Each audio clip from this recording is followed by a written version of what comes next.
ጤና ይስጥልኝ ተመልካቾቻችን፣ ርዕሶቹን በማስቀደም እንጀምራለን። የአፍሪካ ህብረትና የተለያዩ ሀገሮች የየመን ሁቲ አማጽያን በቀይ ባህር መርከቦች ላይ የሚፈጽሙትን ጥቃት ማውገዛቸው ተነገረ። አማጽያኑ በጅቡቲና የመን መካከል የሚገኘውን ጠባቡን የቀይ ባህር መስመር ሙሉ በሙሉ ከዘጉ የዓለማችን 7% የነዳጅ አቅርቦት እንደሚቋረጥ እየተነገረ ነው። ይህንኑ የሁቲን ጥቃት ተከትሎ የዓለም ነዳጅ ዋጋም ከ2 ወር በፊት ወደ ነበረበት ተመልሷል። ታሪካዊ የተባለው የአሜሪካና የሳውዲ አረቢያ የኒውክሌር ስምምነት ተፈጻሚ የሚሆነው ሳውዲ ለእስራኤል ዕውቅና ከሰጠች ብቻ ነው አሉ ፕሬዝዳንት ትራምፕ። የእስራኤል መሪዎች ደስታቸውን ሲገልጹ ከሳውዲ በኩል እስካሁን የተባለ የለም። ሌሎችም አሉን። በላይ በቀለ ነኝ። አብራችሁን እንድትቆዩ ጋብዛለሁ። በነገራችን ላይ ተመልካቾቻችን ሁልጊዜ ስለምትሰጡን ገንቢና ሚዛናዊ አስተያየት ከልብ እያመሰገንኩ ጥያቄ፣ ጥቆማና ይሄ ቢሻሻል ቢጨመር፣ ይሄ ቢሰራ የምትሉት ካለ ሁሌም በስራ ሰዓት በ0910 75 73 34 ላይ ብትደውሉ ታገኙናላችሁ። አመሰግናለሁ።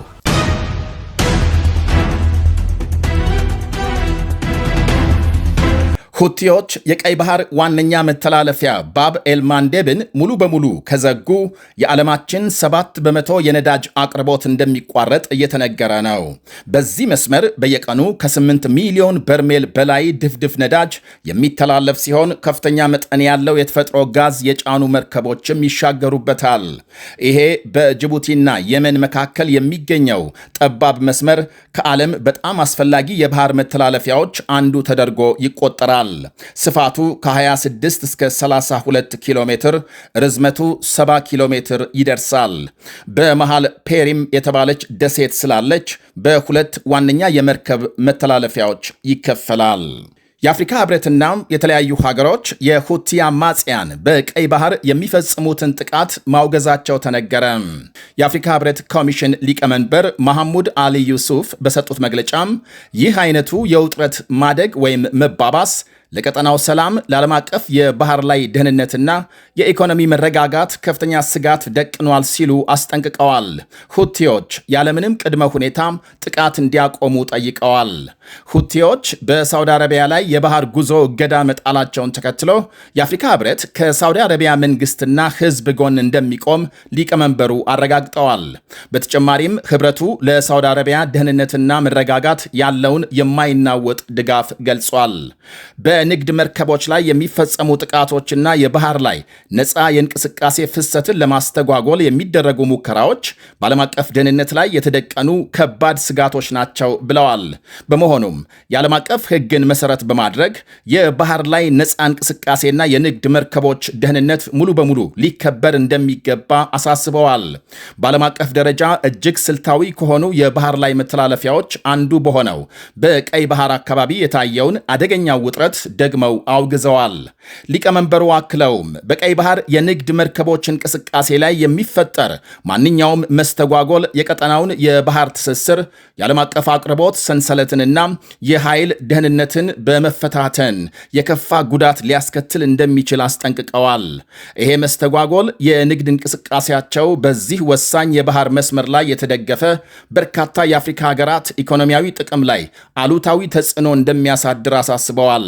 ሊቀመንበር ዩሱፍ ሁቲዎች በንግድ መርከቦች ላይ የሚያደርሱትን ጥቃት በአስቸኳይ እንዲያቆሙ፣ ውጥረቱን ከሚያባብሱ ድርጊቶች እንዲቆጠቡና የባህር ላይ እንቅስቃሴን የተመለከቱ ዓለም አቀፍ ሕጎችን ሙሉ በሙሉ እንዲያከብሩ ጥሪ አቅርበዋል። ኳታርና ፈረንሳይም በተመሳሳይ ሁቲዎች በሳውዲ የነዳጅ መርከቦች ላይ የፈጸሙትን ጥቃት አጥብቀው አውግዘዋል። ሀገሮቹ ጥቃቱን ዓለም አቀፍ ሕግ የጣሰ ነው ካሉ በኋላ ለሳውዲ ያላቸውን አጋርነት አረጋግጠዋል። ዓለም አቀፉ ማህበረሰብ የቀይ ባህር የመርከቦች እንቅስቃሴ ላይ የተደቀነውን አደጋ በጋራ እንዲከላከል ጠይቀዋል። ይህንኑ በመካከለኛው ምስራቅ እያየለ የመጣው ግጭት በዓለም አቀፍ የኃይል አቅርቦት ላይ ስጋት እንደገና በማንሰራራቱ የነዳጅ ዋጋ ከግንቦት ወዲህ ለመጀመሪያ ጊዜ በአንድ በርሜል $100 ደርሷል።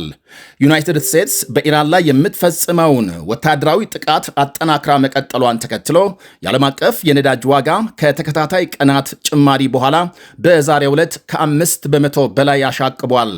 የሁቲ ታጣቂዎች በቀይ ባህር በሚንቀሳቀሱ የነዳጅ መርከቦች ላይ ጥቃት መሰንዘራቸውን ተከትሎም ዋጋው በከፍተኛ መጠን ጨምረዋል። ይህም ሳውዲ አረቢያም ለማለፍ የምትጠቀምበትን ቁልፍ የነዳጅ የኤክስፖርት መስመር አደጋ ላይ ጥሎታል ነው የተባለው። ወደ ሌላ ዘገባ ስናልፍ የአሜሪካና ሳውዲ አረቢያ የኒኩሌር ስምምነት በእስራኤል ዕውቅና ላይ መመስረቱ ተነገረ። በአሜሪካና ሳውዲ መካከል የተደረሰው ታሪካዊ የተባለው የሲቪል ኒኩሌር ስምምነት ተፈጻሚ የሚሆነው ሪያድ እስራኤልን እንደ ሀገር በሚያውቀው የአብርሃም ስምምነት ስትካተት ብቻ መሆኑን የአሜሪካ ፕሬዝዳንት ዶናልድ ትራምፕ ገልጸዋል። ትራምፕ ከስምምነቱ መፈረም በኋላ ባሰራጩት ጽሑፍ ይሄ የሲቪል ኒኩሌር ስምምነት ሰላማዊ ግልጋሎት ብቻ የሚውል ሆኖ ይጸድቃል። ነገር ግን ሙሉ በሙሉ የተመሰረተው ሳውዲ አረቢያም ከፍተኛ አክብሮትንና ስኬትን ባገኘው የአብርሃም ስምምነት በመቀላቀሏ ላይ ነው ብለዋል። የፕሬዝዳንቱ አስተያየት የወጣው በርካታ የደህንነትና የኒኩሌር ባለሙያዎች ስምምነቱ ቀጠናውን ለወደፊት የኒኩሌር መሳሪያ ስርጭት አደጋ ሊያጋልጥ ይችላል በሚል ትችት እያቀረቡ ባለበት ጊዜ ነው። ቀደም ሲል በወጡ የአሜሪካ መገናኛ ብዙሃን ዘገቦች ስምምነቱ ሳውዲ አረቢያ ለኤሌክትሪክ ኃይል ማመንጫም ሆነ ለጦር መሳሪያ ሊውል የሚችለውን ዩራኒየም ወደፊት በራሷ ምድር እንድታበለጽግ ፈቃድ ሊሰጣት ይችላል መባሉን ጠቅሰዋል።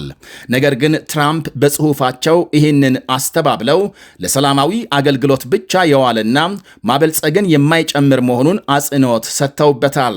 የሳውዲው አልጋ ወራሽ ልዑል መሐመድ ቢን ሳልማን እንደ ፈረንጆቹ አቆጣጠር በ2018 ለሲቢኤስ በሰጡት ቃል ሀገራቸው የኒኩሌር ቦምብ የመታጠቅ ፍላጎት እንደሌላት፣ ነገር ግን ተፎካካሪያቸው ኢራን የኒኩሌር ቦምብ ካበለጸገች ሳውዲም ወዲያውኑ ተመሳሳይ እርምጃ እንደምትወስድ መናገራቸው ይታወሳል።